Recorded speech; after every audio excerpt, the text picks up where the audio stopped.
real quick, can I just say this? It's like, say if a man said, man, remember that time I wiped your tears when you and your mother got into it? Man, you owe me $200,000 for that. It's like, what the fuck? It's like, we're not saying, hold on. We're not saying that people are not hurt and people don't feel vindictive. That's not the argument. The argument is women try to cash in emotional, vulnerable exchanges that you thought were organic, but they were really keeping track and monetizing these moments. Men don't do that. Facts. Hold on, y'all. We got to get Darwin in there. He ain't had a chance to speak all night yet. No, all I'll say, I understand what Philosophical is saying, and I kind of understand why women are doing that these days. I mean, what do you expect when you're meeting a woman whenever she's been used? You know what I'm saying? She's built up her mentality, you know what I'm saying? She built on what she stand for. And the things that you used or whatever, or you pitched to pull her, those are the things that she's with you for. So I think it's more like an exchange. I think it's a transaction. So whenever the relationship fails, you should expect cash out. It's just the type of women you're dealing with. Now, if you're dealing with a woman that you met in high school, or you took her from the hands of her father and stuff, and you had an opportunity to bond or exchange your value based off of the connection, the chemistry, things outside of pitching some type of tangible exchange that you can expect to have in a future relationship, then yeah. But if I meet a girl and she's vetting me out, her vetting process is, okay, how much do I make? You know, what is my lifestyle like? Those are signals that suggest that, yes, it's potentially going to happen as a cash out in the event of a divorce. She's vetting me for those things. Yes, a bond or some type of intimate connection or something deeper can arise from that.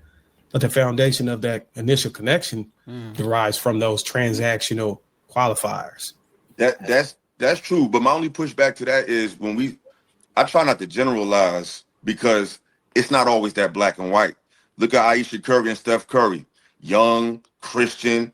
He didn't meet her in the street, but based on her talking points, based on the things she says and the things she feel like she missed out on, she's showing some of the same red flags as somebody that you met at the damn strip club, as far as saying that I gave up my life to be married. She don't have that background. So I think when we speak from that perspective, we make it seem like if you meet a girl in a nightlife, she's definitely going to be this type of way. If you meet a girl when you were in high school, it's not always that black and white. Like, you know, a lot of people suppress a lot of things when they grow up sheltered. A lot of people that grow up sheltered, you went to school with, they get older and feel like, I feel different, I want to do something else. It's not always that black and white. You know what I'm saying? Like I said, Aisha Curry. I don't think Aisha, I mean, I think the biggest problem is women's feelings change, man.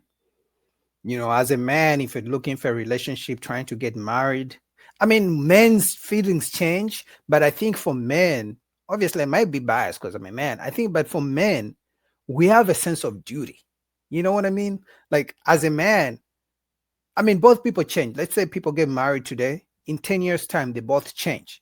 But as a man, whether you change or you don't change, society, your wife, your kids, they all still expect you to keep providing and being that hard rock, and you know, you're the man. Keep providing, keep doing your duty. But as a woman, she can just wake up, be like, "Oh, my mental health. Oh my God, I can't be a good mom anymore. I can't be a good wife. Oh my God, I can't give my husband sex because my mental health." You know, and everyone will be like, "Okay, that's fine. She needs some time." But as a man, no excuses. The rent is due. I mean, you gotta buy some milk, you gotta buy food. Nobody cares about your mental health. Their feelings change whenever they want. They can switch up. As a man, everybody expects you to stay solid and keep doing your job. Hold on. I'm just saying, Aisha Curry says a lot of things. Aisha Curry says. How old was she when she met Curry? I'm just saying she wasn't. I think they met in high school. But what I'm saying is, she has this. She didn't have a Cardi B upbringing. But she still alludes to not feeling satisfied from a marriage, want to explore, want to feel sexy, feel like why men don't look. These are sentiments of a person who don't know better. And she speaks like that. So what if she divorced Steph Curry and take half his money? Because wait. Let's talk about the vetting process and a potential connection between what I was trying to convey as far as knowing that in the event that it dissolves, it's going to be a potential cash out. If you take Curry and Aisha, the value exchange whenever they're vetting each other out, let's just assume they actually were. We don't know.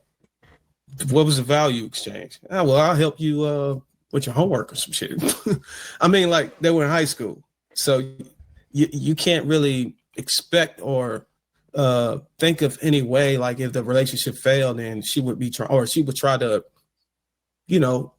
keep track of receipts, sort of like what you said earlier. Like, but we don't know that is what I'm saying. I don't know that, and neither do you. So what I'm saying is she can still do that. We don't know that she won't do that. She could do that in the future, but that's not how it was founded. I was talking about the foundation, the premises on how you establish a relationship. If you look at Offset and Cardi B, these people were what I'm saying is, Bruiser, look, their foundation is totally different. I'm gonna be quick. Their foundation was totally different. But if you listen to what Aisha Curry says, she speaks as if it wasn't different. And so what I'm saying is you still don't know until you know. She talks as if she's still not satisfied. She's still looking to out her marriage, even though they had a foundation that was cookie cutter, is what I'm saying. So if she does divorce him and try to go for 70%, would she be justified?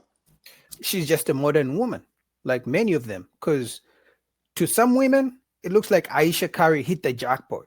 She has an NBA star husband, a good husband. We've never heard about any scandals involving Steph Curry. He's a megastar, mega rich, like the type of man any woman would want. Tall, right? He still has some hair on his head. So like he has every perfect, standard the women usually tell the average man to have. But she's still not happy. She still doesn't feel. Because remember, for them, it's about their feelings. It's not about what's real. It's about their feelings. She still claims she didn't want to get married. It was his idea. She didn't want to be a mom. Like, it's like, are they really satisfied?